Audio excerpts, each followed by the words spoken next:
Hey, all you Gare Bears, and we are back for another Gare Bear review. As you can clearly see, the weirdly wet and awkward Russell Crowe behind me. We are about to go over the biblical story of Noah. Now, yes, this adaptation of the story of Noah and his ark it was an interesting one. Because, well, it's not your typical biblical film. What was interesting is that there was a lot of embellishment in this version. Now, we should all know the story of Noah and his family, of course. I say should because let's face it, it might have been a long time between now and the last time you were in Hebrew or Catholic school per se. And me personally, probably since I graduated in '07. Yeah. So it's been a long time since I've sat down and actually listened to the stories of my ancestors. But you definitely. It's been a long time since we've all known the story of God. God. Basically, how it goes down is God doesn't like what's being created and what's being done on Earth, or what's happening in the world. So God sends a message to a loyal follower in Noah, so he can build an ark which is a massive boat to house his family and every living creature by twos. Now we know it obviously, and this film basically takes you beyond that and adds possibly leaving out certain details of the story, which, if I could say, it made it a little bit better. I actually enjoyed that aspect of it. Then I thought it would have been. I actually enjoyed it more than I thought it would have been.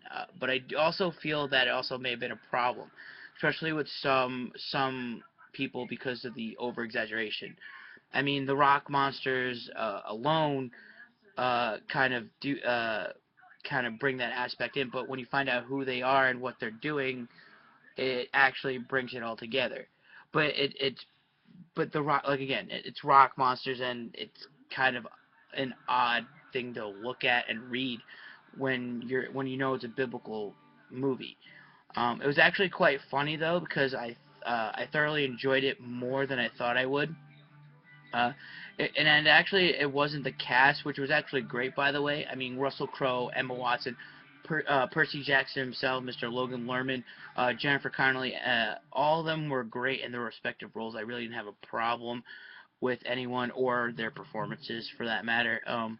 But the best part, at least in my opinion, like most biblical story films, they tend to shove the religious aspects down your throat. Like, they'll keep circling around it. They'll keep saying this and that about the religion or about the story that you all know and learn about. But unlike those films, this one didn't do that. It didn't go fully into that story. It basically gave you the what I would say is that it gave you the aspect of bits and pieces of the story, the main aspects. God sends a message to Noah. Noah goes on a journey. Noah builds his ark with his family. The family does not condone this because it's crazy, and they think he's nuts. And it turns out that he was right. And, it's the main aspects of that story, which were in it, which is what I liked about it. And then they basically built around that, which, again, amazingly that they did that, especially a bold suggestion in my mind, because it's a biblical film and people tend to be over. Uh, they tend to throw down, if you will. They tend to come after you a lot. However, I did, you know unless I'm missing something unknown, an unknown hidden message in between the lines but from where I sat, it wasn't done, and I appreciated it. I enjoyed it. I enjoyed it more. I did, however, like that the rock monsters were actually um, they were actually fallen angels, which I know I've always loved that part, that aspect of in film and in TV, because it's basically showing the other side of the spectrum, which I love to know more about. I've always have. I mean, I watched Supernatural, and that show alone goes way beyond that. I mean, all in all, I have to say it's a really good it's a good film.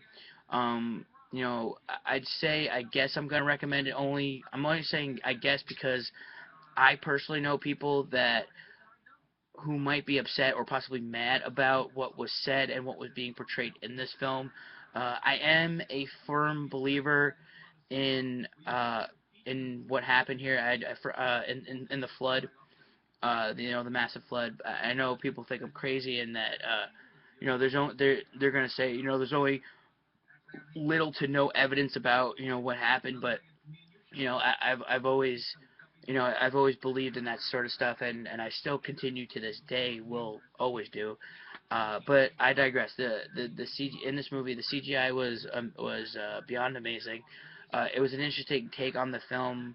Uh, it I mean, to be shown like that is a very bold move, and I thought this was a very bold movie to take the risks that they did in this film. I know a lot of people don't really see it, but in my world, in my mind, I saw that that this direct that the director took a risk in showing a bold part of the story, and I enjoy that, and I applaud that in a lot of directors.